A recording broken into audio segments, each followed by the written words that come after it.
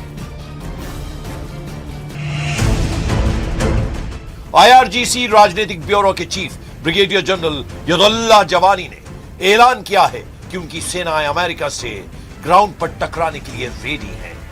IRGC प्रवक्ता हुसैन महब्बी ने America और उसके सहयोगी खाड़ी देशों के बुनियादी ढांचों जैसे एनर्जी नेटवर्क, पावर प्लांट और इंटरनेट से जुड़े सिस्टम को ईरान का अगला टारगेट बताया है।